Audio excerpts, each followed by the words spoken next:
बोलते हैं, जहां पर हमारी सॉल्यूशन का कंसंट्रेशन कितना है, 1 मोल/लीटर है, जो कि मैंने आपको यहाँ पे बताया है 1 मोल/लीटर है। ठीक है, तो ई नॉट और ई सेल का मतलब जो नॉर्मल टेम्परेचर प्रेशर पर किसको बताएगा, नॉर्मल टेम्परेचर प्रेशर नहीं, मतलब कोई डिफरेंट टेम्परेचर प्रेशर पर इलेक्ट्रोड को बताता है, इलेक्ट्रोड पोटेंशियल को, तो उसको हम किससे डिनोट करते हैं, नॉर्मल ई से डिनोट करते हैं। ठीक है, और स्टैंडर्ड कंडीशन पर बोला जाता है तो उसको ई नॉट से डिनोट करते हैं, इस बात को याद रखिएगा। तो यहाँ पर स्टैंडर्ड कंडीशन हमने जान लिया। एम एन प्लस जो है वो मोलर कंसंट्रेशन ऑफ किसको बता रहा है, जो मेटल आयन का मोलर कंसंट्रेशन है इन अ सॉल्यूशन, और एम एस मेटल जो सॉलिड स्टेट में है उसके कंसंट्रेशन को यहाँ पर शो कर रहा है। टेम्परेचर यहाँ पर केल्विन पे है। आर का मतलब क्या है, गैस कांस्टेंट है, और in this equation their values are 8.314 joule kilo inverse और मोल इनवर्स यहाँ पे दिया हुआ है, और जो n यहाँ पे है अपॉन n लिखा हुआ है, वो n आपका number of moles of electrons used in the reduction. यहाँ पर जो रिडक्शन रिएक्शन हुआ है, उस रिडक्शन रिएक्शन पे नंबर ऑफ इलेक्ट्रॉन्स कितने हैं, उस नंबर ऑफ इलेक्ट्रॉन्स की वैल्यू को यहाँ पे n बोला गया है। f किसको बता रहा है, फैराडे की वैल्यूज को बता रहा है, किसकी वैल्यूज को, फैराडे की वैल्यूज को बता रहा है। और 1 फैराडे की वैल्यूज कितनी होती है हम सभी जानते हैं, उसकी वैल्यूज होती है 96500 कूलम्ब होती है। ठीक है, इसको कैलकुलेट कैसे किया जाता है, तो प्रीवियस क्लासेस में आपने पढ़ा है कि जो आपका 1 फैराडे होता है, 1 फैराडे किसके इक्वल होता है बेटा, 1 मोल ऑफ इलेक्ट्रॉन के इक्वल होता है। ठीक है, तो 1 मोल की वैल्यू क्या होती है, हमारी एवोगैड्रो नंबर होती है, जिसको an से रिप्रेजेंट किया जाता है, इनटू क्या करोगे, इलेक्ट्रॉन का मास करोगे आप, तो an की वैल्यू कितनी होती है, an की वैल्यू आपकी आती है 6.022 इंटू 10⁻23 मल्टीप्लाइड बाय इलेक्ट्रॉन का जो आपका मास होता है, आई थिंक 6 पॉइंट समथिंग होता है, इंटू 10⁻19 होता है जो इलेक्ट्रॉन का वैल्यू। जब इस वैल्यू और इस वैल्यू को आप क्या करोगे, मल्टीप्लाई करोगे, तो आपके पास जो एक्चुअल मास आता है वो कितना आता है, 96500 कुलाम्ब आता है। ठीक है, तो 1 फैराडे की वैल्यू इतने कुलाम्ब के क्या होती है, इक्वल होती है, मतलब इतने चार्जेस के वो इक्वल होती है, उसको हम 1 फैराडे बोलते हैं। और यहाँ पर जो फैराडे है ये एक कांस्टेंट वैल्यू को रिप्रेजेंट कर रहा है, तो उसकी वैल्यू कितनी हो जाएगी, 96500 कुलाम्ब हो जाएगी। ठीक है, अब देखिए इन दिस इक्वेशन जो हमारे पास ये ln की वैल्यू दी हुई है, इस इक्वेशन पे आपको दिख रहा है यहाँ पर ln लगा हुआ है। इस ln को हम क्या करते हैं, लॉग में कन्वर्ट करते हैं। तो लॉग में कन्वर्ट करने पर आप सभी जानते हैं कि जो हमारा ln x होता है वो किसके इक्वल होता है, 2.303 के इक्वल होता है, और इसी पे आप क्या लिखोगे, लॉग 10 इसके इक्वल होता है ln x की वैल्यू अगर निकाले तो जब आप ln को हटाओगे और इस पे लॉग लगाओगे तो फॉर्मूला क्या हो जाएगा हमारा, e m n plus upon m is equal, जैसे यहाँ पे दिया हुआ है ये इलेक्ट्रोड पोटेंशियल है, ये आपका स्टैंडर्ड इलेक्ट्रोड पोटेंशियल यहाँ पे दिया हुआ है, और उसके बाद मैंने ln को log में कन्वर्ट किया तो यहाँ पर मल्टीप्लाई हो गया किससे, 2.303 RT अपॉन NF, फिर log इसमें ln log में कन्वर्ट हो गया हमारे प्रोडक्ट का कंसंट्रेशन अपॉन आ गया हमारे रिएक्टेंट का कंसंट्रेशन। और ये इक्वेशन कौन से टेम्परेचर पर हो रही है, 298 केल्विन टेम्परेचर पर हो रही है। अब देखो इस सारी वैल्यूज को हमको क्या करना है, पुट करना है। तो हम सभी जानते हैं कि जो R है गैस कांस्टेंट है, उसकी वैल्यू कितनी होती है 8.314, और जो टेम्परेचर है स्टैंडर्ड टेम्परेचर वो कितना होता है 298 केल्विन, एक्सपेरिमेंटली प्रूव्ड है ये सभी, इसी वजह से आपको पढ़ने बोला था। और जो फैराडे की वैल्यू होती है वो कितनी होती है 96500 होती है। जब हम इतनी वैल्यू का क्या निकाल लेते हैं, कैलकुलेशन निकाल लेते हैं, तो उसका कैलकुलेशन करने पर हमको कितना वैल्यू मिलता है 0.0591 अपॉन n, ये वैल्यू मिलती है। तो इस वैल्यू पे ये जो केमिकल इक्वेशन आपको दिख रही है, ये केमिकल इक्वेशन आप तब यूज करेंगे जब वो कौन से कंडीशन की बात करेगा, स्टैंडर्ड कंडीशन की बात करेगा।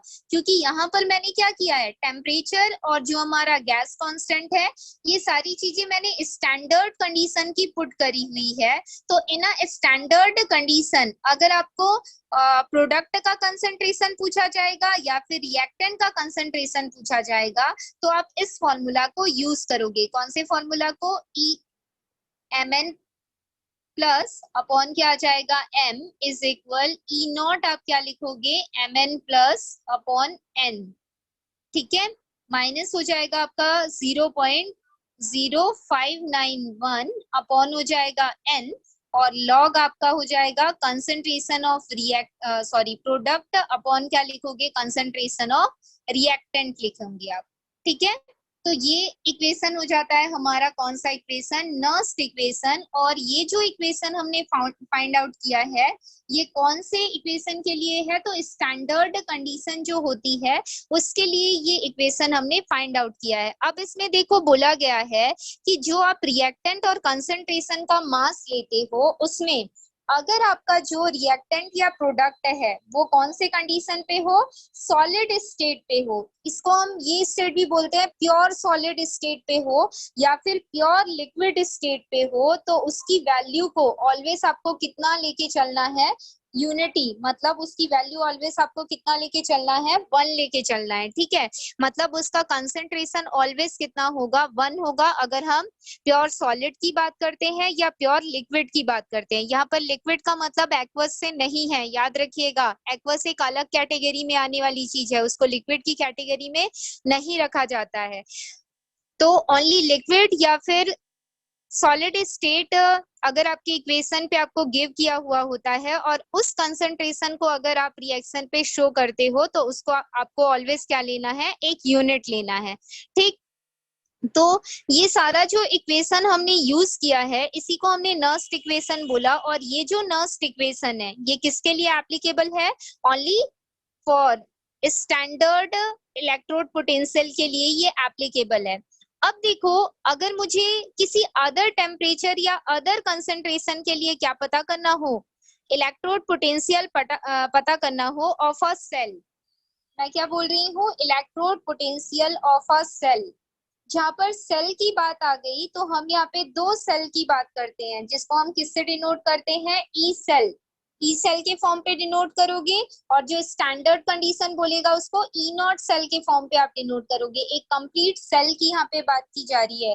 कंप्लीट सेल का मतलब क्या होता है, जिसमें रिडक्शन रिएक्शन भी हो रहा है और साथ में ऑक्सीडेशन रिएक्शन भी हो रहा है। अभी हमने सिर्फ जो नर्स्ट इक्वेशन देखा इलेक्ट्रोड रिएक्शन का, वो कौन से रिएक्शन के लिए देखा है, रिडक्शन के लिए देखा है। ठीक है, तो उस इक्वेशन में मैंने ओनली उसकी प्रॉपर्टी को डिनोट किया था, रिडक्शन की प्रॉपर्टी को, कि मेटल जो है वो एम एन प्लस से किस में जा रहा है, एम में जा रहा है। मतलब इलेक्ट्रॉन गेन करने के बाद एक स्ट्रॉन्ग मेटल में वो क्या हो रहा है, कन्वर्ट हो रहा है। लेकिन यहाँ पर मैं किसकी बात कर रही हूँ, ई सेल की बात कर रही हूँ। मतलब मुझे यहाँ पे रिडक्शन भी शो करना पड़ेगा और साथ में ऑक्सीडेशन भी शो करना पड़ेगा। ठीक है, तो उस टाइम पर इस नर्स्ट इक्वेशन को कैसे यूज किया जाता है, वो यहाँ पे बताया जा रहा है, देखिए।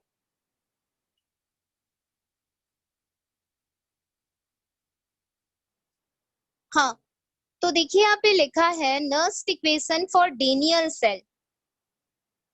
डेनियल सेल के लिए जो कंसंट्रेशन ऑफ सॉल्यूशन होता है इज नॉट 1 मोल पर लीटर। 1 मोल पर लीटर नहीं होता। मतलब अब हम स्टैंडर्ड कंडीशन की बात नहीं कर रहे हैं। किसी भी कंसंट्रेशन में या किसी भी मोलार में हमारा कोई सॉल्यूशन है और उस सॉल्यूशन का मुझे इलेक्ट्रोड पोटेंशियल पता करना है with the help of Nernst equation, तब हम नर्स्ट इक्वेशन को कैसे यूज कर सकते हैं। ये तो स्टैंडर्ड कंडीशन पे कैसे रिडक्शन पोटेंशियल निकाला जा सकता है, उसका इक्वेशन हमने देखा कि कैसे होगा।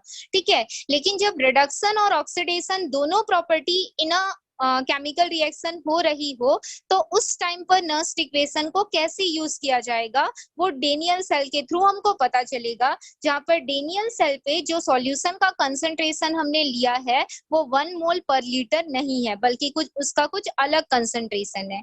ठीक, तो यहाँ पर जो रिएक्शन हो रहा है वो कौन सा रिएक्शन हो रहा है, रेडॉक्स रिएक्शन हो रहा है। रेडॉक्स रिएक्शन का मतलब क्या है, मतलब इसमें ऑक्सीडेशन रिएक्शन भी हो रहा है और साथ में इसमें और कौन सा रिएक्शन, रिडक्शन भी हो रहा है। देखो इसका रिप्रेजेंटेशन कैसे किया गया है,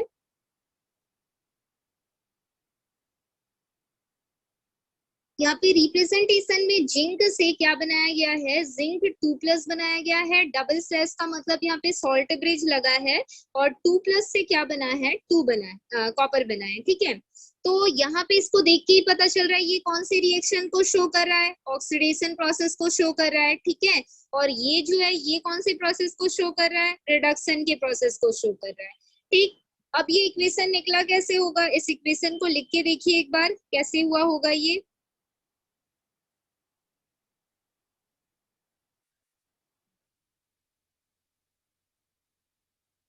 जिंक मेटल था, जिंक कौन सी प्रॉपर्टी शो कर रहा है, ऑक्सीडेशन की। तो ये जिंक 2 पॉजिटिव में तभी कन्वर्ट होगा जब ये 2 इलेक्ट्रॉन को क्या करेगा, लूज करेगा। तो ये lose of electron means oxidation की प्रॉपर्टी। यहाँ पर हमारे पास क्या है, कॉपर है और कॉपर 2+ पहले दिया हुआ है। ये कॉपर 2+ जब 2 इलेक्ट्रॉन को गेन करेगा तब ये किस में कन्वर्ट होगा, एक स्ट्रॉन्ग कॉपर में कन्वर्ट होगा। अब इस बोथ इक्वेशन को एक साथ आप लिखोगे तो इस 2 इलेक्ट्रॉन से ये 2 इलेक्ट्रॉन क्या हो जाएगा, कैंसिल हो जाएगा और इक्वेशन क्या बन जाएगी, जिंक प्लस कॉपर 2+ इधर आ जाएगा और इधर क्या आ जाएगा आपका, जिंक 2+ से क्या बना है आपका, प्लस कॉपर बना है। ये ओवरऑल इक्वेशन हो जाएगी और इसी को हम क्या बोलेंगे, सेल रिएक्शन। क्या बोलेंगे इसको, सेल रिएक्शन। तो कभी कभी आपको इस टाइप पे सेल का रिप्रेजेंटेशन लिख के देगा, ये जो दिया हुआ है यहाँ पर ये सेल का रिप्रेजेंटेशन होगा और ओवरऑल रिएक्शन आपको लिखने बोला जा सकता है। तो इन दोनों का आप पहले जिसका ऑक्सीडेशन हो रहा है उसका ऑक्सीडेशन लिखो, जिसका रिडक्शन हो रहा है उसका रिडक्शन लिखो और दोनों में से जो भी कैंसिल हो रहा है उसको कैंसिल कर दोगे तो ओवरऑल रिएक्शन आपको मिल जाएगी। उस रिएक्शन को हम क्या बोलेंगे, सेल रिएक्शन के फॉर्म पे शो करेंगे, ठीक है। तो यहाँ पर कैसे कैसे रिडक्शन और ऑक्सीडेशन दोनों प्रोसेस हो रहा है इलेक्ट्रोड का आपने देख लिया। इसके बाद हमको सेल पोटेंशियल निकालना है। तो सेल पोटेंशियल निकालने के लिए किसका हेल्प लिया जाता है, मैंने बोला नर्स्ट इक्वेशन का हेल्प लिया जाता है। और यहाँ पर ई सेल की बात हो रही है। तो ई सेल की बात हो रही है तो सबसे पहले आप जो भी इलेक्ट्रोड पोटेंशियल लिखोगे हाफ सेल का लिखोगे, हाफ ऑक्सीडेशन जो आपका प्रोसेस होगा उसका और हाफ सेल आपका जो रिडक्शन की प्रॉपर्टी को शो करेगा उसका। तो फॉर्मूला हमारा क्या हो जाएगा, जैसे कॉपर यहाँ पे रिडक्शन की प्रॉपर्टी को शो कर रहा है तो ई कॉपर 2+2 कॉपर इज इक्वल हो जाएगा ई नॉट कॉपर 2+2 कॉपर प्लस क्या लिखोगे आप, RT/NF। Ln क्या हो जाएगा आपका, यहाँ पे कॉपर 2 पॉजिटिव लिखा गया है। कॉपर 2 पॉजिटिव क्यों लिखा गया है, बिकॉज कॉपर 2 पॉजिटिव एक्वस में है और कॉपर सॉलिड को हम क्या मानेंगे, यूनिट मानेंगे, तो उसकी वैल्यू यहाँ पे शो ही नहीं की गई है, ठीक है। इस वजह से शो नहीं की गई है बिकॉज उसकी वैल्यू यूनिट मानी जाएगी इन अ सॉलिड स्टेट। वैसे ही हमने देखा इसमें ऑक्सीडेशन के लिए भी हाफ सेल रिएक्शन दिया हुआ है जिसमें जो हमारा जिंक 2+ है वो जिंक में कन्वर्ट हो रहा है और ई नॉट जिंक 2+ फिर से जिंक में कन्वर्ट हो रहा है। RT/2F क्यों लिखा गया है, बिकॉज यहाँ पर जो N की वैल्यू है वो कितनी है बेटा, 2 इलेक्ट्रॉन का यहाँ पे चेंज हो रहा है, ठीक है। अगर 3 इलेक्ट्रॉन का चेंज होता तो N की वैल्यू कितनी हो जाती, 3 हो जाती। अगर 1 इलेक्ट्रॉन का चेंज होता तो N की वैल्यू कितनी हो जाती, 1 हो जाती। अगर N की वैल्यू 1 हो जाती है तो उसको लिखा नहीं जाता, डायरेक्ट उसके नीचे क्या लिख दिया जाता, F लिख दिया जाता, क्योंकि N की वैल्यू तो 1 होती है इस बेसिस पे। तो यहाँ पे हमने देखा कि कॉपर 2 इलेक्ट्रॉन को रिलीज करता है और उसी 2 इलेक्ट्रॉन को जिंक 2 इलेक्ट्रॉन को रिलीज करता है और कॉपर उन्हीं 2 इलेक्ट्रॉन को क्या करता है, गेन करता है। तो यहाँ पर N की वैल्यू कितनी आई हमारे पास, 2 आई। इस वजह से इन इक्वेशन क्या लिखा गया है, 2 लिखा गया है, 2F लिखा गया है, आपको दिख रहा होगा। और फिर Ln जिंक का कंसंट्रेशन जिंक आयन का लिखा गया है क्योंकि जिंक जो मेटल में है वो सॉलिड स्टेट में और उसकी वैल्यू को हमको क्या मानना है, यूनिट मानना है, ठीक है।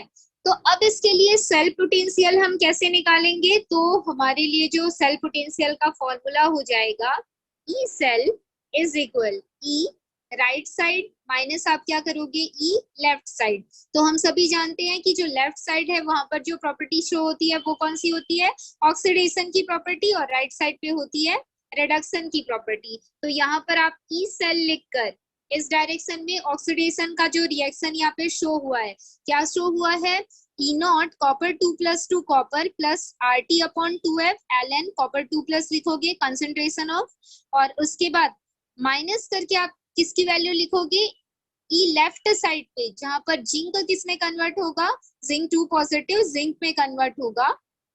यहाँ पर देखिए प्रॉपर्टी तो हो रही है किसकी, ऑक्सीडेशन की, लेकिन माइनस मैंने लगाया तो प्रॉपर्टी क्या हो गई, रिवर्स्ड हो गई है। आपको दिख रहा होगा ये प्रॉपर्टी रिवर्स्ड हो गई है, लेकिन एक्चुअल में इसमें जो प्रोसेस हो रहा है वो कौन सा है, ऑक्सीडेशन का प्रोसेस। लेकिन जैसे ही यहाँ पे माइनस लगा मतलब उसका जो प्रोसेस है वो भी क्या हो गया, अपोजिट हो गया। तो जिंक 2+ से वो जिंक में जा रही है, माइनस लग गया मतलब वो अब रिडक्शन की कैटेगरी में आ रहा है, जो ऑक्सीडेशन है वो। ठीक है, तो यहाँ पर हमारा वही फॉर्मूला यूज किया गया है, RT/2F Ln concentration of zinc ion. अब दोनों इक्वेशन को जब आप इन दोनों वैल्यूज को माइनस करोगे तो इसमें से आपका RT/2F क्या हो जाएगा, कॉमन आ जाएगा। ठीक है, RT/2F आपका क्या हो जाएगा, कॉमन आ जाएगा। और फिर जो आपका standard electrode potential copper 2+ upon copper minus standard electrode potential zinc 2++ upon क्या है, जिंक है। ठीक है, इसको लिया गया है RT/2F कॉमन लिया गया, और Ln concentration of copper upon concentration of zinc लिया गया है। यहाँ पर आपको दिख रहा होगा यही इक्वेशन मैंने आपको बताया है अभी, ये जो इक्वेशन आपको दिख रहा है। ठीक, अब देखिए ई नॉट सेल इज इक्वल क्या होता है, मतलब स्टैंडर्ड इलेक्ट्रोड पोटेंशियल जब हम किसी सेल का निकालते हैं तो उसके लिए फॉर्मूला जो होता है वो होता है ई रिडक्शन इज इक्वल करके आप लिख सकते हो ई नॉट आपका क्या हो जाएगा, रिडक्शन, या फिर माइनस ई नॉट आपका क्या हो जाएगा, ऑक्सीडेशन हो जाएगा। अब ये जो नॉर्मल इलेक्ट्रोड पोटेंशियल है यहाँ पर हम अपने आरटी वाली वैल्यू को क्या करेंगे, पुट करेंगे।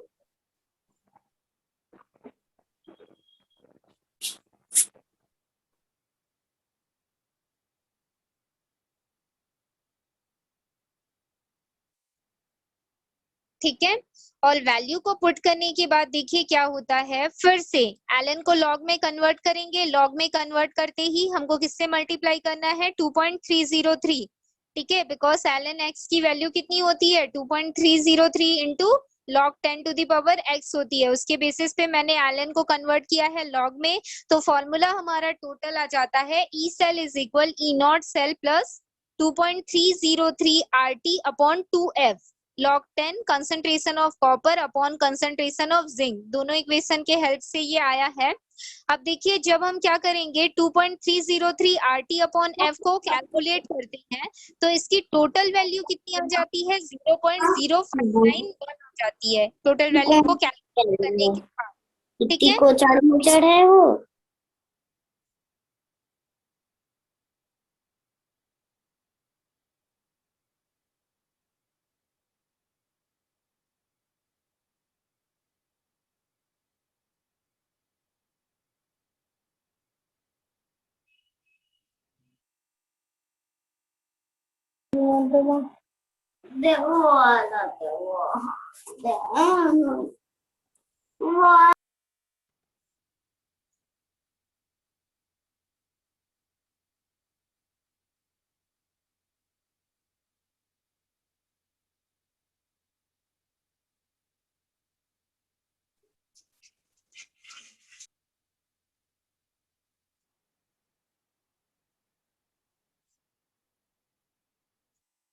चलिए तो नेक्स्ट आपका ई सेल का value after calculation 2.303 RT upon F, मतलब RT का R का वैल्यू हमने लिया 3.814 आपने लिया 8.314 मल्टीप्लाइड बाई टी की वैल्यू आपने ली 298 और जो फैराडे है उसकी वैल्यू कितनी हो जाएगी 96500। तब इसका कैलकुलेशन करके निकालते हैं तो टोटल वैल्यू कितनी आती है 0.0591 आती है। ठीक है, तो इस वैल्यू को जब हम इक्वेशन पे पुट करते हैं तो एक्चुअल इक्वेशन क्या आता है, E cell is equal E naught cell plus 0.0591 upon 2 log 10 concentration of copper upon क्या आ जाता है, कंसंट्रेशन ऑफ जिंक आ जाता है। ये जो इक्वेशन आपको दिया हुआ है, इस इक्वेशन का यूज आप तब करोगे ईएमएफ निकालने के लिए जब स्टैंडर्ड कंडीशन पर आपको क्या निकालने बोला जाए, ई सेल कैलकुलेट करने बोला जाए। ठीक है, मैंने क्या बोला, इस इक्वेशन का यूज, ये जो इक्वेशन आपको दिख रहा है, E cell is equal E naught cell plus 0.0591 upon 2 concentration of copper upon concentration of zinc, ये जो इक्वेशन आपको दी हुई है इसका यूज आप करोगे स्टैंडर्ड कंडीशन पर, क्योंकि ये वैल्यू हमने स्टैंडर्ड कंडीशन को पुट करके लाया है। ठीक है, और अगर कोई अदर कंडीशन है जिसमें हमारे सॉल्यूशन का कंसंट्रेशन 1 मोलर नहीं है, टेम्परेचर कुछ अलग है, प्रेशर कुछ अलग है, तो उस टाइम पर आप इस इक्वेशन का यूज करोगे। ये जो इक्वेशन आपको दिख रही है, इस इक्वेशन का यूज करोगे, क्योंकि यहाँ पर आप टी की वैल्यू को क्या कर सकते हो, पुट कर सकते हो, जो भी वो गिव करेगा, जो भी कंसंट्रेशन दिया होगा उसकी वैल्यू पुट कर सकते हो, और बाकी जो एफ और आर की वैल्यू है वो तो इसमें भी कांस्टेंट ही रहेगी। ठीक है, सिर्फ फर्क यही है कि हम इसमें टेम्परेचर की वैल्यू जो भी दी हुई होगी उसको क्या कर सकते हैं, पुट कर सकते हैं। तो ये और एक ऑर्डिनरी कंडीशन के लिए हम बोल सकते हैं जब हमारा टेम्परेचर हो सकता है 273 दे दे या फिर 373 दे दे, कुछ भी टेम्परेचर अगर दे देता है या कुछ भी प्रेशर दे देता है 0.5 बार, 0.68 बार, तो उस कंडीशन पर, या फिर 0.1 मोलार का सॉल्यूशन बनता है, 0.002 मोलार का सॉल्यूशन बनता है, तो उस टाइम पर अगर सेल पोटेंशियल निकालने बोला जाएगा तो इस फॉर्मूला का आप यूज करोगे। और अगर स्टैंडर्ड कंडीशन देते हुए सेल पोटेंशियल निकालने बोला जाता है तो आप इस फॉर्मूला का यूज करेंगे। ठीक है, लेकिन याद रखना इसमें जो n की वैल्यू आपको दी हुई है, यहाँ पर हमने कितना लिखा है, 2 लिखा है। n की वैल्यू वो आपके रिएक्शन पे डिपेंड करेगी कि आप कितने इलेक्ट्रॉन का चेंज शो कर रहे हो, 2 इलेक्ट्रॉन का चेंज शो कर रहे हो या फिर कुछ अदर इलेक्ट्रॉन्स के। जैसे हम Ag से क्या प्रिपेयर कर रहे हैं, Ag प्लस प्रिपेयर कर रहे हैं। ठीक है, तो यहाँ पर Ag प्लस तब बनेगा जब Ag क्या करेगा, Ag प्लस में तब कन्वर्ट होगा जब हम इसमें से एक इलेक्ट्रॉन को क्या कर देंगे, रिमूव कर देंगे। तो अगर इसके लिए n का वैल्यू पूछा जाएगा तो कितना होगा, 1 होगा। ठीक है, तो हर एक इक्वेशन में 2 मत लिखना, जहां पर भी 2 इलेक्ट्रॉन का चेंज आ रहा है वहां पे 2 शो करो, जहां पे 1 इलेक्ट्रॉन का चेंज आएगा वहां पे 1 शो करना, जहां पे 3 इलेक्ट्रॉन का चेंज आएगा वहां पे आप 3 शो करोगे। ठीक है, इस बात को याद रखिएगा। लेकिन फॉर्मूला आपको दोनों कंडीशन के लिए मैंने बता दिया कि सेल का जो पोटेंशियल होता है वो सेल पोटेंशियल हम दोनों कंडीशन पे कैलकुलेट कर सकते हैं with the help of Nernst equation, जिसको नर्स्ट नाम के साइंटिस्ट ने क्या किया था, डेराइव्ड किया था। And this formula are E cell is equal E naught cell plus, आप लिख सकते हो RT upon 2F ln concentration of product upon concentration of reactant, NF लिख के आप लिख सकते हो। ठीक है, तो इस तरीके से आज की जो हमारी क्लास है यहीं पे खत्म होती है।